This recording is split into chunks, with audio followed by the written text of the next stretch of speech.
संसार में रहते हुए सुमिरन छूट छूट जाता है, क्या करें कि सुमिरन चलता रहे। पहले आओ जानते हैं सुमिरन क्या है।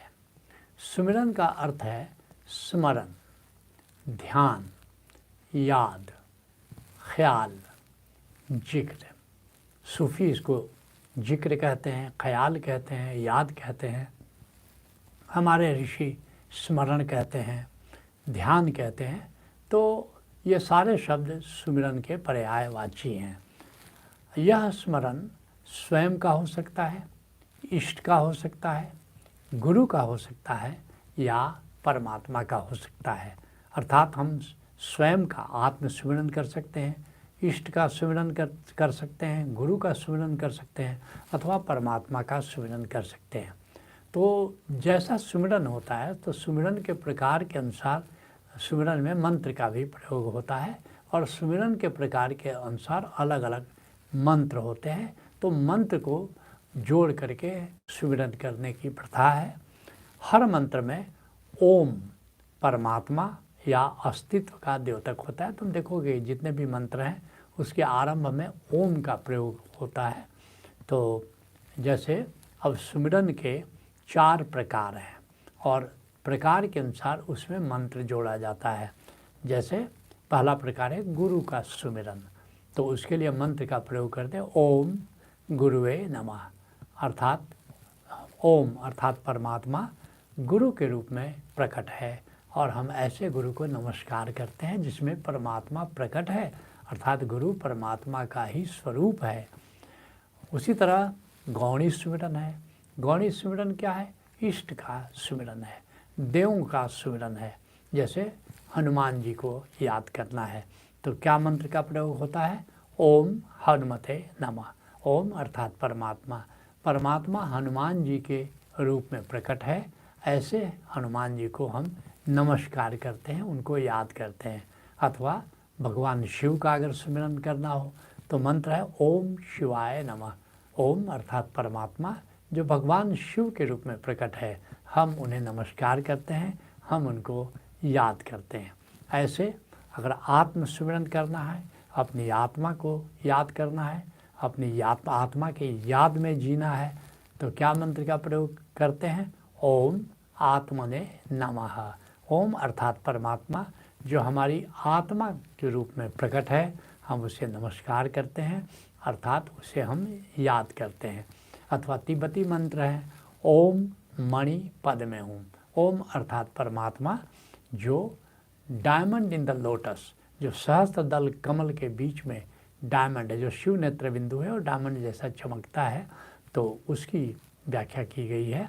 तो मणि पद्म के रूप में प्रकट है। ओम अर्थात अस्तित्व, जीवंत अस्तित्व जो परमात्मा है वो सहस्त्र दल कमल के बीच में चमकते मोती के रूप में प्रकट है, अर्थात आत्मा के रूप में प्रकट है, हम उसे याद करते हैं।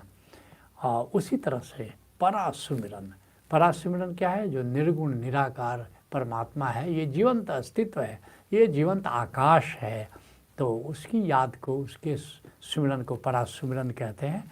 तो उसके लिए मंत्र है ओम परमात्मने नमः।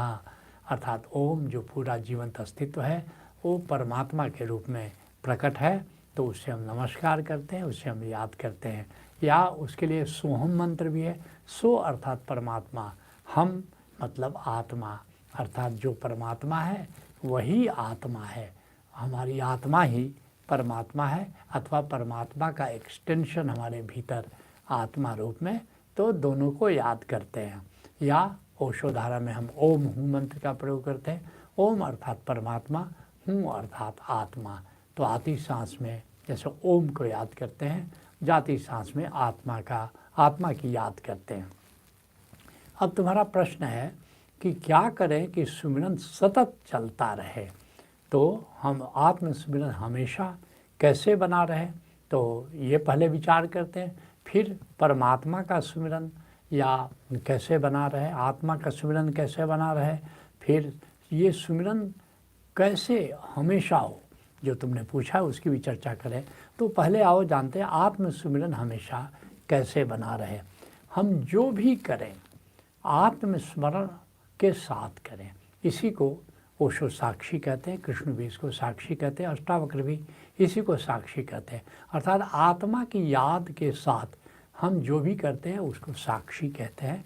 तो जो भी करें, संसार में कर्म कर रहे हैं, कोई काम धाम कर रहे हैं, टहल रहे हैं, चल रहे हैं, फिर रहे हैं, घूम रहे हैं, तो आत्मस्मरण के साथ करें तो धीरे धीरे देखोगे कि हमारा आत्म सुमिरन घनीभूत होता जाता है। और ये जो आत्म सुमिरन की बात है, जो साक्षी की बात है, ये कैसे करना है, तो ये ओशो का मौलिक दान अध्यात्म में है। दूसरा कि आत्मस्मरण के साथ योग करें, जैसे कि 7 मौलिक योग हैं, कर्म योग है, तंत्र योग है, हठ योग है, भक्ति योग है, ज्ञान योग है, ध्यान योग है और सांख्य योग है।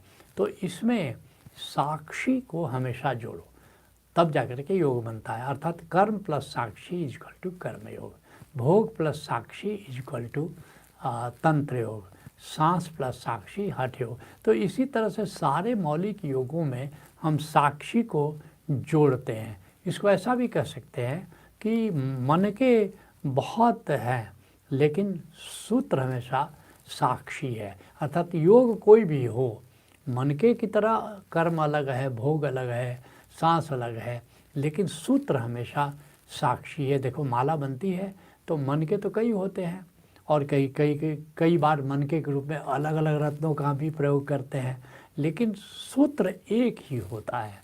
तो साक्षी का उसमें सूत्र होता है। तो आत्मस्मरण के साथ इस तरह योग, अलग अलग योगों को हम जोड़ते हैं। आत्मस्मरण कॉमन है। आत्मस्मरण के साथ जैसे आनापानसति योग, नाद श्रवण, सुरति और सुमिरन करें। अर्थात साधना की कई विधियां हैं, साधना के कई प्रकार हैं, लेकिन सब में कॉमन हम आत्मस्मरण को रखें। जैसे आनापानसति योग क्या करते हैं, आती सांस और जाती सांस का उसके प्रति हम जागते हैं, लेकिन केवल कुछ लोग होते हैं केवल सांस के प्रति जागते हैं। वो आनापानसति हुआ लेकिन आनापानसति योग नहीं हुआ। योग कब बनता है, जबकि आत्मस्मरण भी बना रहे।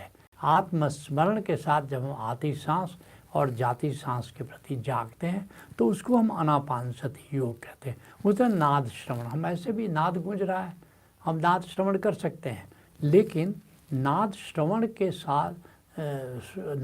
साथ आत्मस्मरण जोड़ दो तो नाद श्रवण की क्वालिटी बदल जाती है, फिर तो उसकी महिमा, उसकी गरिमा कुछ और हो जाती है। इस तरह सुरति की साधना लोग करते हैं।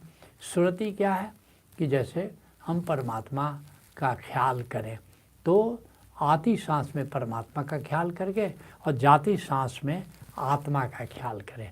अगर सांस इस तरह परमात्मा और आत्मा का हम ख्याल करते हैं तो इसको हम सुरति कहते हैं। अर्थात जो भी साधना करो उसमें आत्मस्मरण जोड़ो। उस तरह सुमिरन क्या है, परमात्मा के प्रेम में पढ़ना। तो परमात्मा के प्रेम में पढ़ें तो आती सांस में परमात्मा को प्रेम करें और जाती सांस में आत्मा का ख्याल करें। तो इस प्रकार सुमिरन में भी आत्मस्मरण जोड़ोगे तो जैसे जैसे सुमिरन आगे बढ़ेगा, सुरति आगे बढ़ेगी, नाद श्रवण आगे बढ़ेगा या आनापानसति होगा तो आत्मस्मरण घनीभूत हो जाएगा। इसी बात को अष्टावक्र ने समझाया है। भोग का, मोक्ष का जो न आकांक्षी है, तात योगी वही जो सदा साक्षी है। कहते हैं जनक को कि योगी किसको कहेंगे, जो सदा साक्षी, कोई भी चाहे संसार में रहे, चाहे वो सुमिरन करे, चाहे सुरति करे, आत्मस्मरण जिसका सदा बना रहे, जो सदा साक्षी हो, वही योगी कहलाने योग्य है। क्या कहूँ ज़्यादा कहने से क्या फ़ायदा, मन के बहुते रहे सूत्र साक्षी सदा। बड़ी प्यारी बात कह रहे हैं अष्टावक्र कि कोई भी साधना करो, साधना की विधि के अनुसार अलग अलग प्रकार के मन के हैं, लेकिन जनक सूत्र हमेशा साक्षी है। जो धागा है जिससे माला निर्मित होती है वह धागा साक्षी ही है। तो अब आओ जानते हैं कि सतत सुमिरन कैसे करें। जैसे अभी हमने देखा कि आत्म सुमिरन, हम चाहे सुरति कर रहे थे, परमात्मा का सुमिरन कर रहे थे या आत्म सुमिरन कर रहे थे, तो वो कैसे आत्म सुमिरन गहराए। लेकिन अब हम ये जानते हैं कि सतत सुमिरन कैसे करें। चाहे हम परमात्मा का सुमिरन करें, चाहे आत्मा का सुमिरन करें, तो इसको अजपा से ये परा सुमिरन को जोड़ें। क्योंकि अब बता रहे हैं कि जब हम अभियम सुमिरन की बात करें, वो परा सुमिरन की बात करें। इसके पहले हमने आत्म सुमिरन क्या बताया कि कैसे बना रहे हैं, अब हम बताने जा रहे हैं कि परा सुमिरन अर्थात परमात्मा का सुमिरन कैसे बना रहे हैं। तो अजपा से परा सुमिरन को जोड़ना है। अजपा क्या है? नाद प्लस निराकार प्लस सांस, ये अजपा है।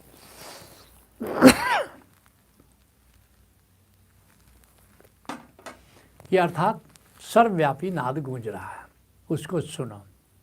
फिर आत्मा का दर्शन करो, आत्मा का स्मरण करो, और फिर गहरी सांस, जैसे आत्मा से ही गहरी सांस निकल रही है। अब ये अजपा है।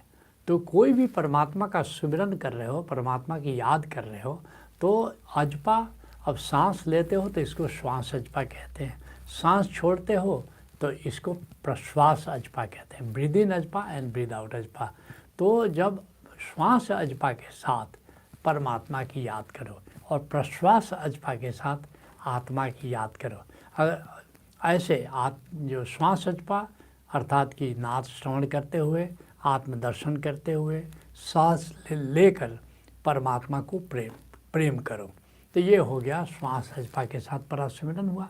और फिर जब सांस छोड़ो तो मैं आत्मा हूँ, आत्मा के साथ तादात्म्य बनाओ।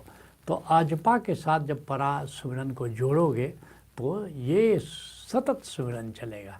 एक सुमिरन करने में कंटिन्यूटी बनी रहेगी, एक सातत्य बना रहेगा, एक निरंतरता बनी रहेगी। कबीर साहब ने इस बात को बड़े प्यारे अंदाज में कहा है, सुमिरन की सुध यूँ करो ज्यों सुरभि सुतमाही। कैसे सुमिरन करना है? परमात्मा की का सुमिरन कैसे करना है कि जैसे गाय चरने जाती है लेकिन अपने बछड़े को हमेशा याद रखती है, इसीलिए शाम होते ही वो लौट के अपने बछड़े पर के पास आ जाती है। तो ऐसे ही कुछ भी करे, कहते हैं कह कबीर चारा चरत बिसरत कबहू नाही। घास चरते हुए गाय अपने बछड़े को नहीं बोलती है। ऐसे ही कोई संसार का कोई भी हम काम करें लेकिन प्रभु की याद हमेशा बनी रहे। कबीर साहब अन्यत्र कहते हैं, सुमिरन की सुध यूँ करो ज्यों गागर पनिहार। जैसे कोई पनिहारन है, सिर पर जल से भरा हुआ घड़ा रखे हुए है, लेकिन वो चलते फिरते बातचीत करते वो कभी भूलती नहीं है कि मेरे सिर के ऊपर घड़ा है, क्योंकि जरा भूली तो घड़ा तो गिर जाएगा, तो भूलती नहीं है। तो सुमिरन की सुध यूँ करे ज्यों गागर पनिहार, और हाले डोले सूरत में कहे कबीर विचार। वो हिलती है, डोलती है, चलती है, फिरती है, ठहाके लगाती है, बातचीत करती है, लेकिन याद है कि मेरे सिर के ऊपर घड़ा है, उसमें जल है, कहीं वो गिरे नहीं। ऐसे ही परमात्मा की याद, परमात्मा का ख्याल एक साधक को हमेशा बना रहना चाहिए। कबीर साहब एक अन्य जगह कहते हैं, सुमिरन की सुधि यूँ करे जैसे कामी काम। जैसे कोई काम वासना से ग्रस्त व्यक्ति है तो हमेशा अपनी कामना का विचार करता रहता है, कामना का विचार उसके भीतर चलता रहता है। तो एक पलक बिसरे नहीं निस दिन आठों जाम। वो एक पल भी वो भूलता नहीं है। ठीक ऐसे ही एक भक्त जो है वो भगवत्ता को भूलता नहीं, भगवत्ता को आठों याम आठों पहर याद रखता है। तो आज के सत्संग को यहीं विराम देते हैं। हरि ओम तत्सत।